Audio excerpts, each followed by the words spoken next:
पास वापस आऊंगी। भारत पाकिस्तान तनाव पर इस वक्त की बड़ी खबर है। पाकिस्तान का भारत पर मिसाइल हमला नाकाम कर दिया गया।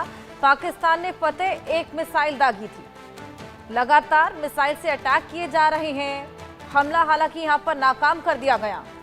फतेह एक मिसाइल यहां पर दागी गई।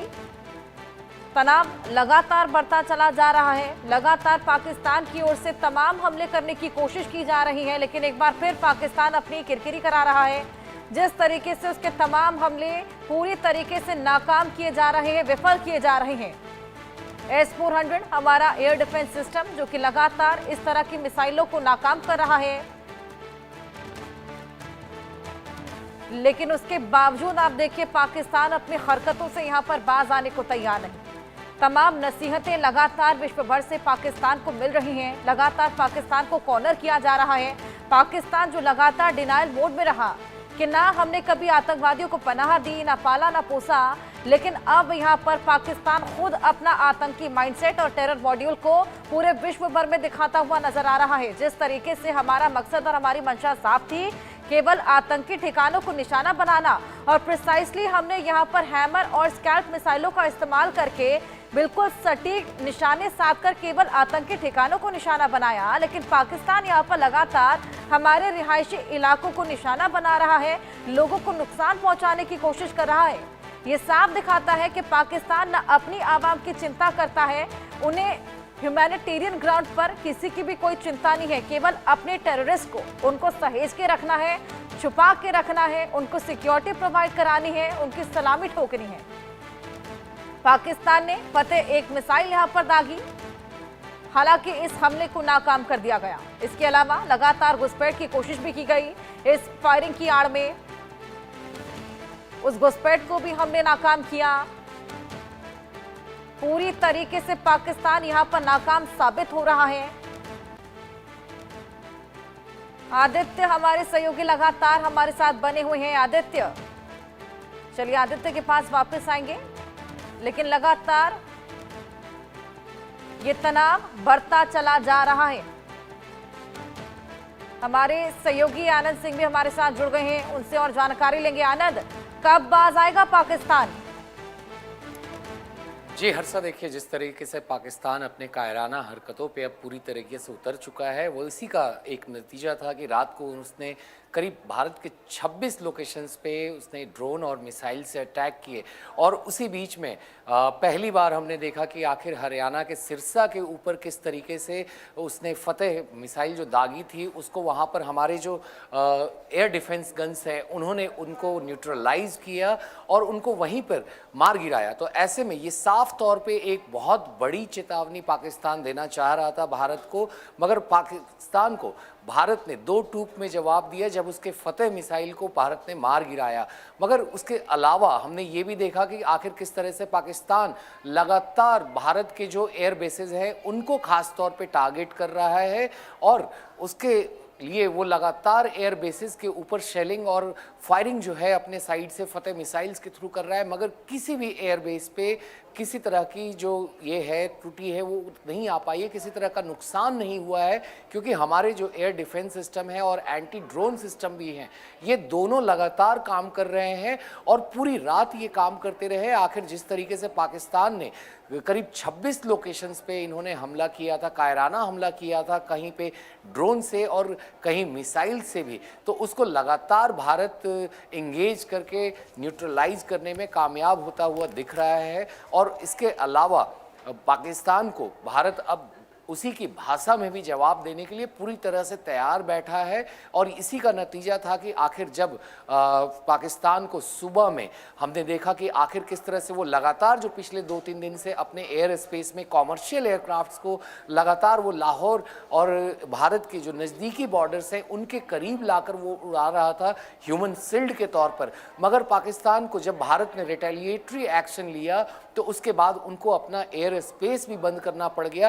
करीब सुबह 4 बजे का वक्त था जब से पाकिस्तान का एयर बेस जो है कंप्लीट खाली पड़ा है और वहाँ पर जो उनके कॉमर्शियल फ़्लाइट्स है अभी नहीं देखे जा सकते हैं, उनके एयर फ्लाइंग जोन में। तो साफ तौर पे भारत का भी जो अब रिटेलिएटरी एक्शन है उसमें पाकिस्तान को अब साफ चेतावनी दे दी है कि आखिर किस तरह से अगर वो अपनी कायराना हरकत को नहीं छोड़ता है तो भारत इसी तरह से जवाब देता रहेगा। और पाकिस्तान एक चीज़ और अपने अटैक्स में कर रहा है, आखिर वो किस तरीके से लगातार सिविलियन एरियाज़ को टारगेट कर रहा है। तो ये भी काफ़ी एक गंभीर मुद्दा था जिसको हमारे जो एयर डिफेंस गन्स हैं और फिर काउंटर ड्रोन मेजर्स जो है वो लगातार काम कर रहे हैं और उनके ये सारे जो मंसूबे हैं उन पे पानी फिरता हुआ अभी फिलहाल दिख रहा है।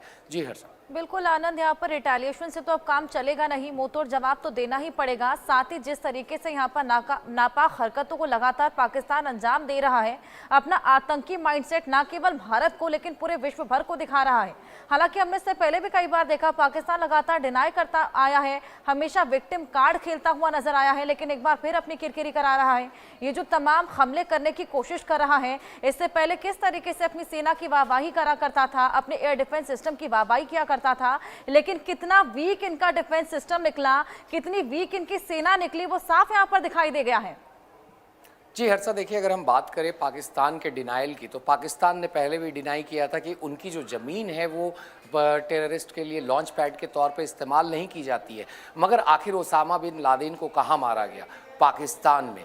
तो उसके बाद अबुल असर महमूद को कहाँ मारा गया?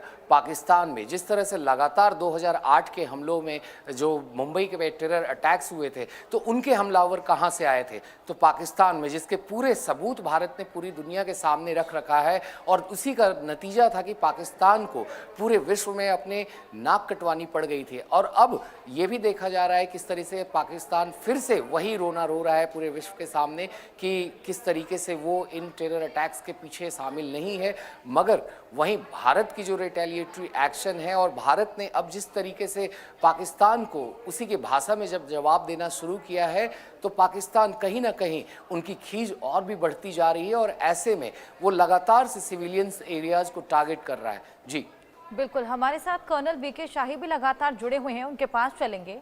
कर्नल बीके शाही जी, नवाज शरीफ ने शहबाज शरीफ को नसीहत दी है कि भारत के साथ सब कुछ ठीक कर ले, शांति बहाल कर ले। क्या लगता है भाई की नसीहत मानेंगे? पूछो, ओवर हो गया। क्योंकि एम्युनिशन भी उनका खत्म होता जा रहा है तो हो सकता है अब वो विक्टिम कार्ड खेलें और ये हरकतें बंद करें। क्लियरिंग ऑफ गन्स कर रहे हैं, बचा बचाया एम्युनिशन यूज कर रहे हैं ताकि उस स्टेज पर आने से पहले वो ज़्यादा से ज़्यादा क्षति हम लोगों को दे सकें। अब ये देखते हैं हमारी गवर्नमेंट ने क्या फैसला लिया है। क्या उनके घुटने टेक पर हम एक बार फिर उनको 71 की तरह बख्श देंगे या इस बार आर या पार का युद्ध करके अपना पाकिस्तान द्वारा इलीगली ऑक्युपाइड जो एरिया है उसको खाली कराने का प्रयास करेंगे। मैं समझता हूँ आजकल एक जो आने वाले 2-4 दिन बहुत क्रिटिकल हैं। क्या निश्चय हमारे देश ने लिया है और किस हद तक हम इनको दबाना चाहते हैं? बिल्कुल, अब देखना होगा। सर, आपके पास वापस आऊंगी। जालंधर में रात करीब 2 बजे 6 धमाके हुए हैं और एक के बाद एक 6 धमाके देखे गए। जालंधर आर्मी कैंप के पास एक ड्रोन भी देखा गया। सीरियल धमाके के बाद जालंधर में ब्लैकआउट हो गया। लगातार ये हमले, ये धमाके पाकिस्तान की ओर से किए जा रहे हैं। लगातार प्रोवोकेटिव हमले इन्हें कहा जा सकता है, उकसाने की कोशिश है। यहाँ पर ये देखिए, ये तस्वीरें भी आपको दिखा रहे हैं ड्रोन के जरिए। यहाँ पर ये ड्रोन के अवशेष यहाँ पर मिले हैं। एक के बाद एक 6 धमाके। सीरियल धमाके के बाद जालंधर में ब्लैकआउट भी हो गया। पाकिस्तान अपनी हरकतों से बाज नहीं आ रहा। अब समय आ गया है पाकिस्तान को मुंहतोड़ जवाब देने का। हालांकि भारतीय सेना के जवान यहां पर लगातार पुरजोर कार्रवाई कर रहे हैं, लेकिन जिस तरीके से यहां पर पाकिस्तान लगातार उकसावे वाले हमले कर रहा है, ऐसे में अब आतंकवाद की कमर तोड़ना बेहद जरूरी हो गया है। रिहायशी इलाकों को लगातार निशाना बनाया जा रहा है। ये देखिए, जालंधर पंजाब की ये तस्वीर है। रात को करीब 2 बजे यहाँ पर एक के बाद एक 6 धमाके, किसी सीरियल धमाके की तरह यहाँ पर ये 6 धमाके बैक टू बैक सुनाई पड़े हैं। लोगों में खासा डर। इन तमाम धमाकों के बाद लोग अपने अपने घरों में कैद होने को मजबूर हो गए हैं। उसी बीच यहां पर ब्लैकआउट भी हो गया जब ये तमाम धमाके वहां पर सुनाई दिए गए। हाई अलर्ट पर इस वक्त पंजाब। जिस तरीके से शुरुआत से ही पंजाब में ड्रोन हमले देखे गए, रात करीब 2 बजे ये 6 धमाके बैक टू बैक सुनाई दिए थे।